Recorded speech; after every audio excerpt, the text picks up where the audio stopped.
திருவண்ணாமலையிலே ஒரு சித்தர் சுத்தி கொண்டிருந்தார். அழுக்கு வேட்டி, ஒரு துண்டு. ஆனால் பக்கத்தில் போனால் சந்தன வாசம் அடிக்கும். பார்த்தா அழுக்கு சந்தன வாசம் அடிக்கும்.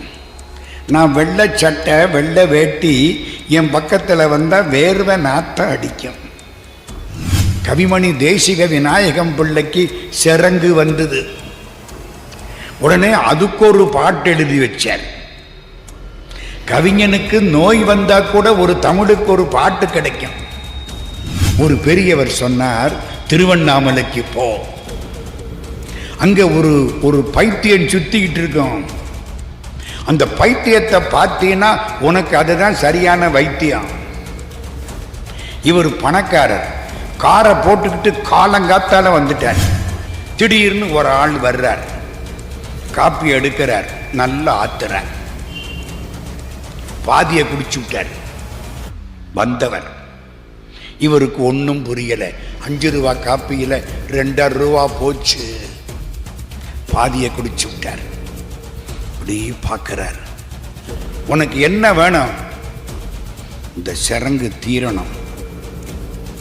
உள்ள போ, குங்குமக்காரி இருப்பா, குங்குமத்தை எடுத்து உடம்பெல்லாம் பூசு, அவ காப்பாத்துவா, போடா.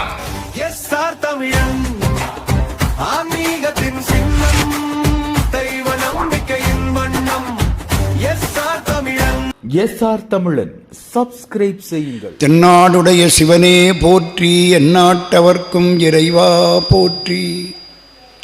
சரணமென்றடியில் விழுந்து தாழ்ந்தெடும் அமரர்க்காக புறமிசை முறுவல் பூத்த புண்ணிய கடலில் தோன்றி திறமுறு சிலம்பை மேவும் சிதம்பர கணேசன் தாளை கரமலர் குவித்து வாழ்த்தி கடையனேன் உய்ந்தவாறே. வரம் கொண்ட உமை முலைப்பால் மணங்கொண்ட செவ்வாயும் பரங்கொண்ட களிமயிலும் 12 கண்மலரும் சிறங்கொண்ட மர இறைஞ்சும் சேவடியும் செந்தூரன் கரம் கொண்ட வேலும் எந்தன் கண்ணை விட்டு நீங்காவே. தூக்கு சீர்திருத்தொண்ட தொகை விரிவாக்கினால் சொல்ல வல்ல பிரான் எங்கள் பாக்கிய பயனாய் பதிகுன்றை வாழ் சேக்கிழான் அடி சென்னி இருத்துவாம்.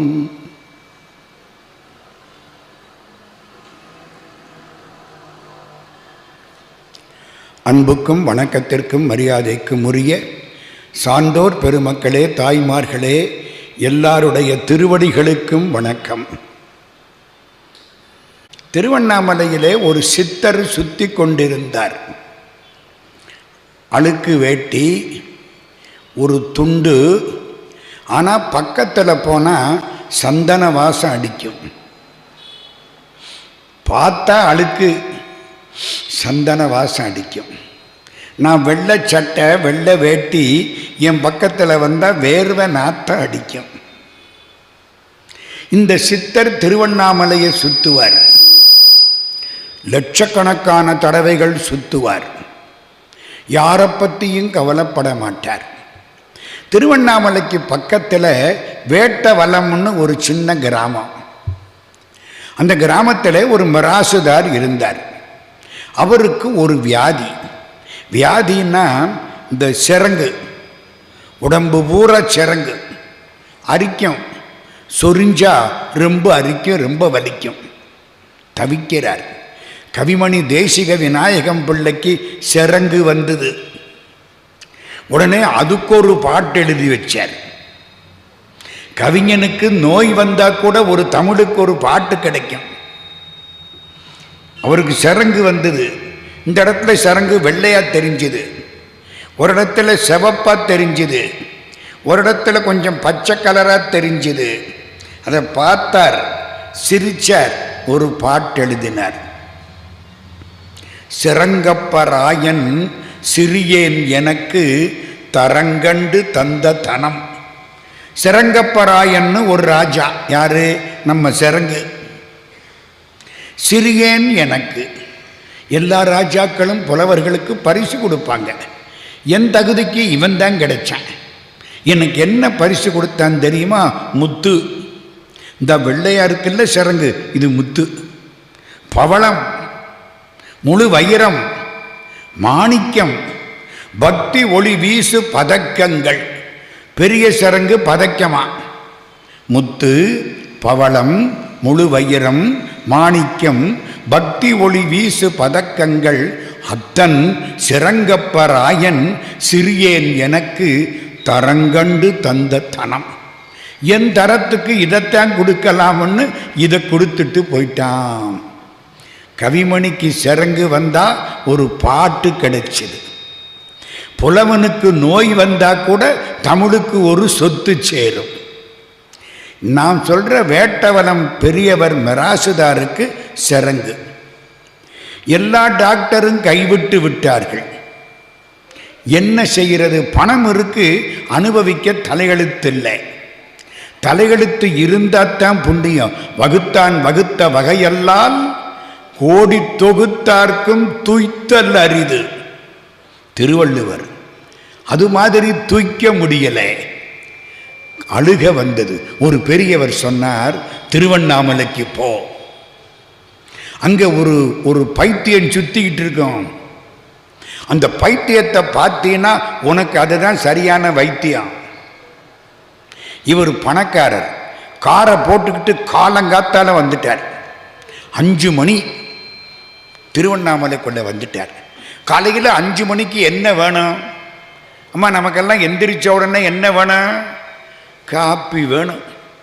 உசுரே காப்பியில் தான் இருக்கு. கைலாசத்துக்கு 3 முறை யாத்திரை போனேன். என் கூட வந்தவங்க ரொம்ப பேர் கைலாசநாதனுக்காக ஏங்கினதை விட காப்பிக்காக ஏங்கினது அதிகம். சார் இங்கே காப்பி கிடைக்குமா?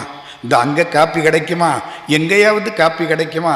காலையில் எந்திரிச்ச உடனே காப்பி தானே வேண்டி இருக்கு. இவருக்கு காப்பி வேணும். ஒரு கடை, வண்டியை நிறுத்திவிட்டார். உள்ளே போனார். காலையில் 5 மணி. முதலாளி அப்பத்தான் வெளியில் வர்றாரு உள்ளே இருந்து. இவரை பார்த்தார். என்ன வேணும்? காப்பி வேணும், இருங்கோ நானே போட்டு கொண்டாரேன். முதலாளி உள்ளே போய் காப்பி போடுறார். போட்டு கொண்டாந்து வச்சுட்டார். ஆவி பறக்குது. சூடான காப்பி. தொட்டார், ஆத்த முடியலை.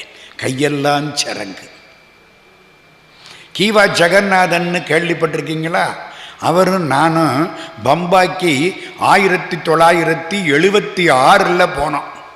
முதல் முறை 1976, 45 வருஷத்துக்கு முந்தி போனோம். ஒரு வீட்டில் காப்பி கொடுத்தாங்க. இவர் ஆத்துறார். அந்த அம்மா கேட்டாங்க, நான் வேணா ஆற்றி தரட்டுமா? கீவாஜா அப்படி பார்த்தார். நான் என்ன ஆற்ற மாட்டாதவனா? அந்த அம்மா ஒன்றும் பேசலை. இதெல்லாம் இந்த காப்பியில் வர்ற சிந்தனைகள். இவரால் ஆற்ற முடியலை, வலிக்குது. திடீர்னு ஒரு ஆள் வர்றார், காப்பி எடுக்கிறார், நல்லா ஆத்துறார். பாதியை குடிச்சு விட்டார் வந்தவர். இவருக்கு ஒன்றும் புரியலை. 5 ரூபா காப்பியில் 2.5 ரூபா போச்சு. பாதியை குடிச்சு விட்டார். இப்படி பார்க்குறார். உனக்கு என்ன வேணும்? இந்த சரங்கு தீரணும்.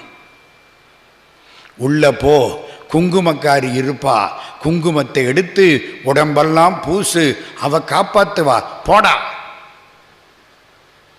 இவருக்கு ஒன்றும் புரியலை. வந்தவர் ஓடி போயிட்டார். கடைக்குள்ளே இருந்து முதலாளி ஓடி வந்து அவர் நின்ன இடத்தை தொட்டு தொட்டு கும்பிடுறார். எங்க இவர் யாரு? இவர் தான் சேஷாத்திரி சுவாமி.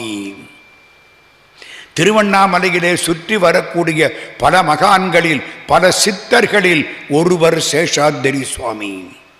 ஆமா, என்ன பண்ணாரு? என் காப்பியில் பாதியை குடிச்சு விட்டாரு. அட பாவி, உனக்கு கொடுத்து வைக்கலையே.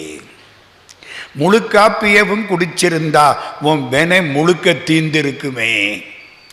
பாதி காப்பியத்தானே குடிச்சாரு. இன்னும் வெனக்கணக்கு இன்னும் உனக்கு பாக்கி இருக்கப்பா. ஆமா, என்ன சொன்னாரு? உள்ள போ, குங்குமக்காரி இருப்பா, குங்குமத்தை எடுத்து பூசு, சரியா போகும் போடான்ட்டு போயிட்டாரு. அப்படியா?